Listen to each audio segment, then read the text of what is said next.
So these are my footprints. I'm gonna start off talking about the left foot, so we're gonna zoom in over here. So the left foot, I chose to talk about relationships. Relationships have been something that I've really focused on and capitalized on in my classroom. And I know that that's probably one of my biggest accomplishments from this whole entire year is just I've built really great relationships with my students that help me in getting them to stay on task, and it just helped with the overall classroom environment. I chose a few keywords to go with relationships. I chose encourage, build, social, emotional, character, and confidence.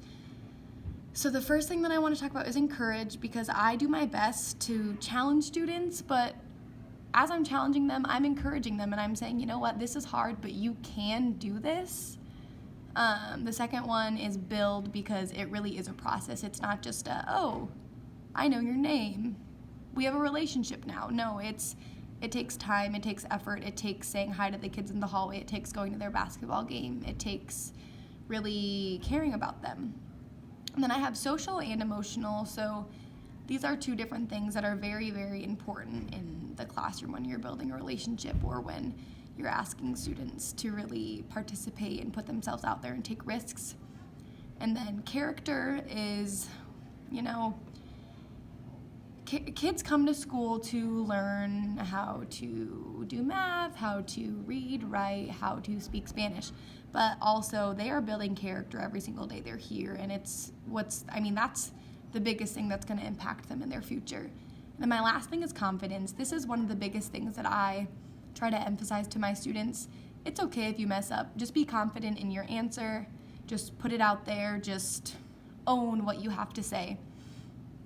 And then, moving over to the right foot, students. Students are in the exact center of what we do. Students are the most important thing. That's why we're teachers, because we want to help our students. So students, the keywords that I used are growth, goals, preparation, risks, and planning.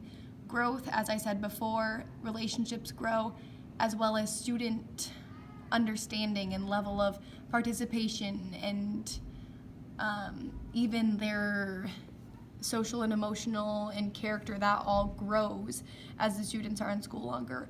Goals, I set goals with my students because they need to have a mindset of where they're going, and I also provide a daily goal so that students can decide, okay, I've achieved this today, or I need to work on it. Preparation. Everything that we do outside of school is for our students. We don't spend hours at home prepping lessons so students don't learn. We do it because our students are our center focus, and we know that we have to prepare for them. The fourth one, risks. Risks are huge in Spanish class. A lot of students, this is their first year learning Spanish, so it's something totally new to them. So a lot of them don't have the confidence, but I really do encourage risk-taking and reward them with pesos, because yeah, sometimes it does take a lot of guts just to say an answer. It's hard sometimes. And then my last one is planning, and that goes along with preparation. As teachers, most of us spend a lot of hours per week planning for what our students are going to do so that they can best learn the objective. And then the last part is this picture down here.